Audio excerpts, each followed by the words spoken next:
జీతభత్యాలు తీసుకుంటూ పనిచేయండి కేసీఆర్ ఒక్కరేనట. అప్పులు తప్పులు తప్ప మాజీ సీఎం మాజీ మంత్రి కేటీఆర్ చేసింది ఏం లేదు. మరి నువ్వు వీకింది ఏమిటి?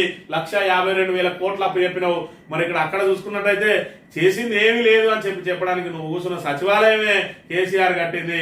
నీ పక్క పొంటి అంబేద్కర్ విగ్రహం పెట్టింది కేసీఆర్. అక్కడ నుంచి చూసుకుంటే కాళేశ్వరం లాంటి బృహత్తరమైన ప్రాజెక్టు కట్టింది కేసీఆర్. యాదాద్రి ఇవాళ ఏదైతే దానికి మరి తిరుపతి తరహాలో టీటీడీ బోర్డు తరహాలో వేస్తా అని చెప్పి ఏదైతే చెప్తున్నావో ఆ యాదాద్రిని నిలబెట్టింది కేసీఆర్. ఇక్కడ యాదాద్రి పవర్ ప్లాంట్ పెట్టింది కేసీఆర్. 7,000 మెగావాట్ల పవర్ నుంచి ఈ రోజు 21,000 మెగావాట్లకు తీసుకొచ్చింది కేసీఆర్. ఈ రోజు పంట పరంగా చూసుకున్నట్టయితే మిషన్ భగీరథ పరంగా చూసుకున్నట్టయితే మిషన్ కాకతీయ పరంగా చూసుకున్నట్టయితే దేనిలో కూడా తెలంగాణ విజయాలను మరి ఇక్కడ చెప్పరనవి లేని విధంగా డెవలప్ చేసిండు. ఇన్ఫ్రాస్ట్రక్చర్ డెవలప్ చేసిండు. నువ్వు చూసుకున్నట్టయితే ఇప్పటివరకు కొత్త కట్టడాలు లేవు, కొత్త పాలసీలు లేవు, కొత్త విధానాలు లేవు, కొత్త సంక్షేమ పథకాల అమలు లేదు, పాత సంక్షేమ పథకాల అమలు కొనసాగించింది లేదు.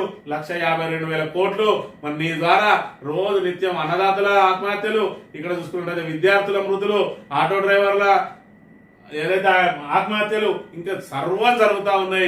అయినా కూడా ఇంకా సిగ్గు లేకుండా కేసీఆర్ ను విమర్శించుకుంటూనే తిరుగుతా ఉన్నాడు. ఇప్పటికే కేసీఆర్ ను పల్లెత్తు మాట అన్నా కూడా ప్రజలు మరి నీ మీద తిరగబడడానికి సిద్ధంగా ఉన్నాడు. వీలైతే మరి నువ్వు ఇచ్చిన హామీలను అమలు చేయడానికి ప్రయత్నం చేయి, లేదంటే ప్రజలకు క్షమాపణ చెప్పు.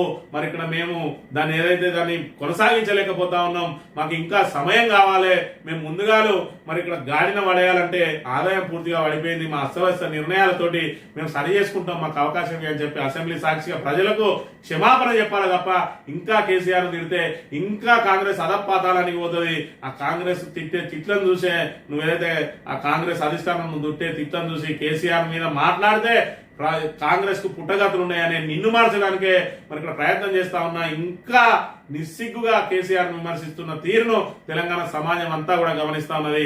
ఖచ్చితంగా రేవంత్ రెడ్డి చరిత్రహీనునిగా మిగిలిపోయే అవకాశం ఉంటది.